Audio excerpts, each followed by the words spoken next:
Түбен Новгород артистлары регионара жер марафонында катнашып, жеңүү күнү День Победы жырын башкаралар. Идил буй федераль округунун барлык регионнары ширатлап, түп харбий жырдын өз версияларын яңгырата. Харбий жыр Бүйүк Ватан сугушу шырында һәр солдаттын юлдашы булган. Бу гажап түгүл, чөнки кырыс фронт шартларында һәм һәр дайым турмуш үчүн көрөш барганда көңүл матурлукка тартыла. Иң билгелүү әсәрләрнең берсе сугуш тәмамланып, дисте еллар үткәч языла. Әмма День Победы хаклы рәвештә җиңү көненең үзенә бер төрле гимны булып санала. Мы с гордостью объединяемся сегодня, чтобы исполнить великую песню «День Победы» в память о героях.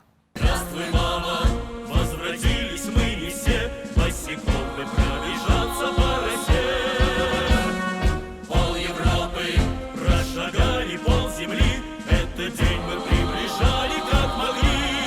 Это День Победы.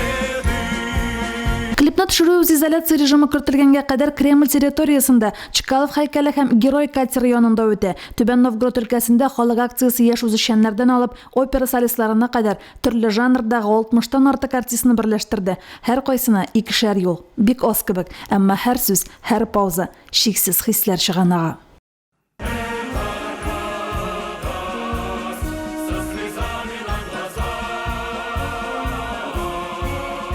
Акция 25 апрельдә башланды. Бөек җырның үз версиясын көн сайын яңа регион тәкъдим итә. Шул сәбәпле марафон безнең җиңү көне исемен йөртә. Моңа кадәр Мордовия, Марий Эл, Удмуртия, Башкортстан, Самар һәм Татарстан җырлады. Бүген Түбән Новгород эстафетаны Пермь өлкәсенә тапшыра. Һәр башкаручы өчен сугыш иле безнең генә түгел, һәр гаиләнең тарихы белән бәйле. Кемнеңдер бабасы, кемнеңдер туганы сугышта катнашкан.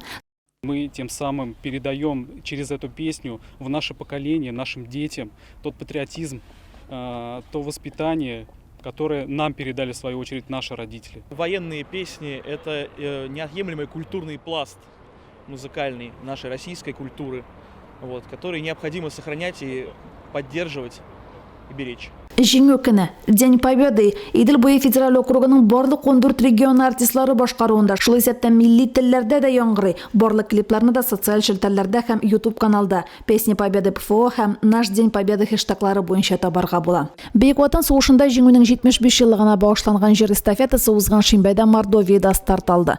Катнашучылар исемлеген якшәмбе Марий Эл республикасы тулыландырды. Бу атнада халык акциясына Удмурт дәүләт филармониясының академик хор капелласы кушылды. Башкортстан республикасында җыр әлеге акция өчен махсус башкортчага тәрҗемә ителде. Бөтен регионнарда да җыр үз изоляция режимы башланганчы төшерелгән иде. Бүген шикләнү чаралары шартларында яраткан җырыбызны төрле телләрдә башкару аеруча үтемле.